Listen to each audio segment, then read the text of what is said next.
বিকাশৰ 12 দিনত অসমৰ বিভিন্ন জিলালৈ যাওঁতে মোক বহুত ল'ৰা ছোৱালীয়ে প্ৰশ্ন কৰিছে যে পুলিচৰ ফিজিকেল ফিটনেছ আমি পাছ কৰিলো, এতিয়া লিখিত পৰীক্ষা কেতিয়া হ'ব? ফেব্ৰুৱাৰী মাহৰ ভিতৰত এই লিখিত পৰীক্ষা সমাপন কৰাৰ বাবে আমি প্ৰচেষ্টা কৰিম। বহুত ল'ৰা ছোৱালীয়ে সুধিছে যে মামা এডিআৰই ৰিজাল্ট কেতিয়া দিব?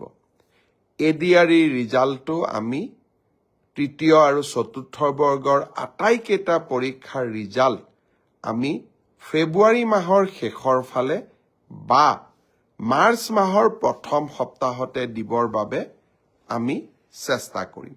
ইতিমধ্যে এই গোটেই প্ৰচেষ্টাবোৰ আৰম্ভ হৈছে আৰু আমাৰ প্ৰচেষ্টা হ'ব যে নিৰ্ধাৰিত সময়ত এইবাৰ আমি প্ৰতিশ্ৰুতি দিয়া অনুসৰি 30,000 নিযুক্তি আমি যাতে সমাপন কৰিব পাৰোঁ।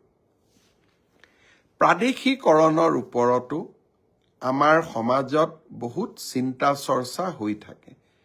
অলপতে গুৱাহাটী উচ্চ ন্যায়ালয়ে প্ৰাদেশিকৰণৰ ব্যৱস্থাটোৰ ওপৰত এটা গুৰুত্বপূৰ্ণ ৰায় প্ৰদান কৰিছে। আমি সেই ৰায় অধ্যয়ন কৰি আছো আৰু তাৰ পিছতেই প্ৰাদেশিকৰণৰ ওপৰতো আপোনালোকক মই কিছু কথা ক'বৰ বাবে যত্ন কৰিম। শ্ৰদ্ধাৰ ৰাইজ, পুনৰ এবাৰ আপোনালোকক মই ধন্যবাদ জনাম যে বিকাশৰ 12টা দিন এই সমগ্ৰ সময়ছোৱাত আমাৰ অসমৰ বিভিন্ন স্থানলৈ যোৱা মন্ত্ৰীসকলক বা ব্যক্তিগতভাৱে মোক আপোনালোকে যি মৰম সাদৰ দেখুৱালে তাৰ বাবে মই আপোনালোকক পুনৰ এবাৰ ধন্যবাদ জনাম।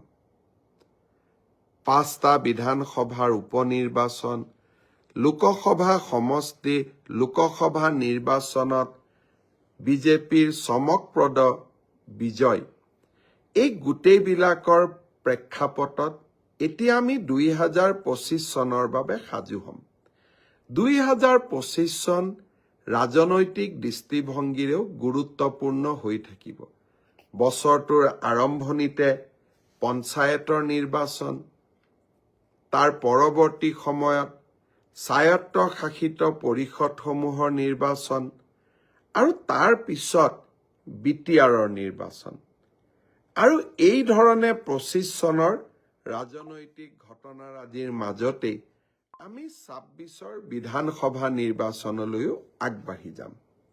স্বাভাৱিকভাৱেই 2025 চনটো আমাৰ বাবেও ফুল অফ একশ্যন বা আমাৰ বাবেও ব্যস্ততাপূৰ্ণ হ'ব।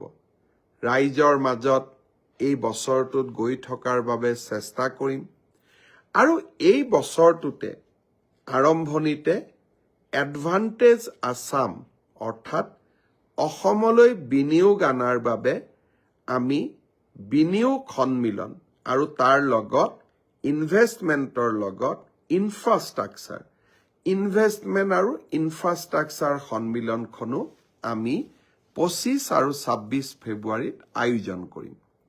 24 ফেব্ৰুৱাৰীত প্ৰধানমন্ত্ৰী নৰেন্দ্ৰ মোদী ডাঙৰীয়া অসমলৈ আহিব আৰু সেই দিনাখনে আমি 8,000তকৈও অধিক যুৱক যুৱতীৰে ঝুমুৰ এই অসমৰ চাহ বাগিচাৰ জনগোষ্ঠীৰ বিশেষ সাংস্কৃতিক উপাদানটোক গুৱাহাটীৰ সৰুসজাই ষ্টেডিয়ামত আমি সামগ্ৰিক প্ৰদৰ্শন কৰিম।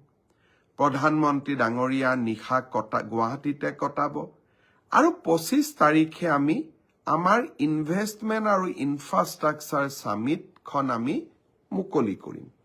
দেশ বিদেশৰ বিনিয়োগকাৰীসকলক আমি নিমন্ত্ৰণ কৰি পৰিৱৰ্তিত অসমৰ প্ৰতিচ্ছবিখন তেখেতসকলক দেখুৱাব খুজিছোঁ।